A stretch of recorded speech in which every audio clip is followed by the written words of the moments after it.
बिस्मिल्लाहिर्रहमानिर्रहीम। नाजरीन, hit story के साथ मैं हूं शमशाद मांगट। नाजरीन, एक हफ़्ते पहले सुप्रीम कोर्ट ने यह फैसला अपना महफूज किया था और उन्होंने कहा था कि हम बाद में इस पर तहरीरी हुक्मनामा जारी करेंगे जो इलेक्शन से मुतल्लिक था। तो जुमेरात की शाम को सुप्रीम कोर्ट के 3 रुकनी बेंच ने यह हुक्मनामा जारी कर दिया और ये कहा कि इलेक्शन 14 मई को ही होंगे। जैसा कि आप जानते हैं कि पार्लियामेंट भी लगातार ये कहती चली आ रही है कि 14 मई को इलेक्शन नहीं हो सकते। इससे पहले वजारत दफ़ा ने भी अपनी रिपोर्ट जमा करवाई थी कि इलेक्शन 14 मई को नहीं हो सकते। इलेक्शन 14 मई को करवाने के लिए चूँकि सुप्रीम कोर्ट का फैसला मौजूद है और जो तहरीक इंसाफ है वो भी चाहती है कि अब 14 मई को इलेक्शन हो, चूँकि आइन और सुप्रीम कोर्ट का जो फैसला अब बराबर है। और सुप्रीम कोर्ट जो है वो फैसला मानने के लिए इसलिए तैयार नहीं है चूँकि उनको इलेक्शन से खौफ आता है। सुप्रीम कोर्ट पीछे पीछे है, बल्कि इलेक्शन पीछे पीछे है और पूरी पीडीएम आगे आगे है। उस वक्त तो इन्होंने फैसला मान लिया था जब कासिम सूरी की रोलिंग के ख़िलाफ़ सुप्रीम कोर्ट ने इसी बेंच ने, बल्कि इसी चीफ जस्टिस साहब ने ये फैसला दिया था। उस वक्त इन्होंने कहा था कि बड़ा ज़बरदस्त फैसला है, बल्कि शहबाज शरीफ ने पार्लियामेंट में खड़े होकर फरमाया था कि जनाब सुप्रीम कोर्ट ने माजी के सारे दाग धो दिए हैं। लेकिन अब मेरा ख्याल है कि ये चूँकि अब फैसला तो आ गया कि 14 मई को ही होंगे और सुप्रीम कोर्ट ने काज लिस्ट भी जारी कर दी है। कल जुमा के दिन सुप्रीम कोर्ट का 3 रुकनी बेंच जो है वो इलेक्शन के हवाले से मज़ीद समाअत भी करेगा और यकीनी तौर पे इस पर अब तौहीन अदालत की कार्रवाई शुरू होने का भी इम्कान है। उसमें नोटिस पहले जारी किए थे, फिर सुप्रीम कोर्ट ने जो पार्लियामेंट में तकारीर हुई हैं उनका भी सारा रिकॉर्ड मांगा था, वो रिकॉर्ड देने से इनकार किया गया।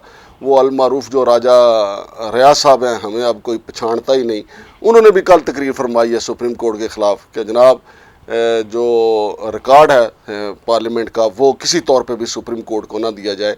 हालांकि राजा रियाज साहब जो हैं उनको एक सिविल जज तलब कर ले तो उनकी हवा निकल जाए, लेकिन इस वक्त चूँकि वो पीडीएम के प्लेटफॉर्म पे खड़े हैं और पीडीएम ने उनको अपोजिशन लीडर बनाया हुआ है और वो सुप्रीम कोर्ट के जजों को आंखें दिखा रहे हैं। राजा रियाज का कमाल है या फिर ये अल्लाह ताला की कुदरती के कही जा सकती है।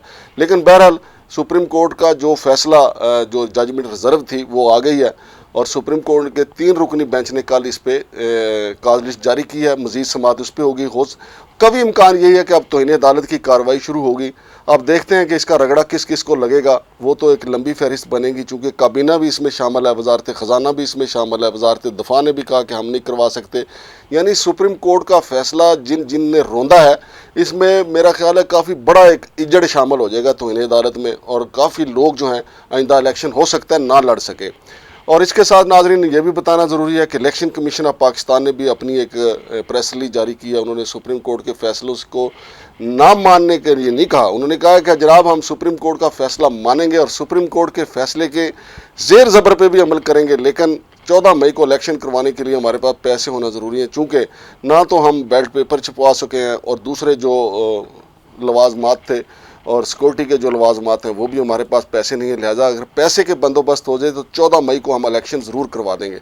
और इसके साथ नाज़रीन आपको ये भी याद रहना चाहिए कि आज जब इस्लामाबाद हाई कोर्ट में इमरान खान पेश हुए तो उन्होंने कहा कि हफ्ते को 1 घंटे के लिए अवाम जो है वो चीफ़ जस्टिस के लिए निकलेगी, लेकिन चीफ़ जस्टिस साहब जो है उससे पहले ही निकल आए हैं।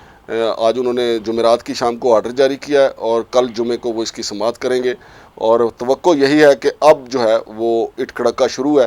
पहले हल्का हल्का था। 14 मई को इलेक्शन करवाने के हवाले से फैसला करने जा रही थी तो हुकूमत 2 ऑडियो लीक से लेके आ गई थी, बजाय इसके कि सुप्रीम कोर्ट ये करती, क्योंकि हमारे आइन और कानून में लिखा हुआ है कि किसी भी शहरी की बगिंग करना जुर्म है।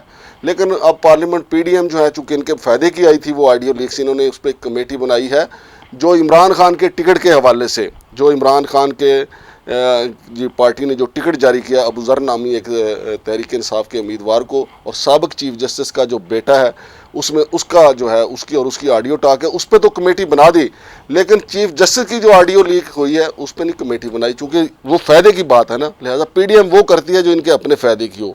पीडीएम के हक़ में फ़ैसला है मंसूर सूरी की रूलिंग के ख़िलाफ़ तो जपियाँ, और मौजूदा चीफ जस्टिस कहे 14 मई को इलेक्शन करवाए तो बस फिर रोना पीटना शुरू है। तो अब देखते हैं कि सुप्रीम कोर्ट कल जो है वो क्या किस किस को तलब करती है, किस किस को तौहीन अदालत का नोटिस करती है। वजारत ख़जाना कल क्या वहाँ पे ढेर हो जाती है, आपके सामने है। सुप्रीम कोर्ट में जब भी जाते हैं, स्टेट बैंक वाले जाएँ, वजारत ख़जाना वाले जाएँ, वहाँ पे जाके जनाब अटारनी जनरल के ज़रिए बिल्कुल शीरो शिकर हो जाते हैं और कहते हैं कि जनाब हम आपका फ़ैसला मानेंगे, लेकिन साथ ही चूँकि दूसरी तरफ पार्लियामेंट है उधर जाके ख्वाजा आसिफ का मुँह आगे कर देते हैं, फिर वो पार्लियामेंट पर गोलाबारी करते हैं। तो लेकिन अब मेरा ख्याल है सुप्रीम कोर्ट की बारी शुरू हो गई है। शमशाद मांगड़ को इजाज़त दीजिए। अल्लाह हाफिज़।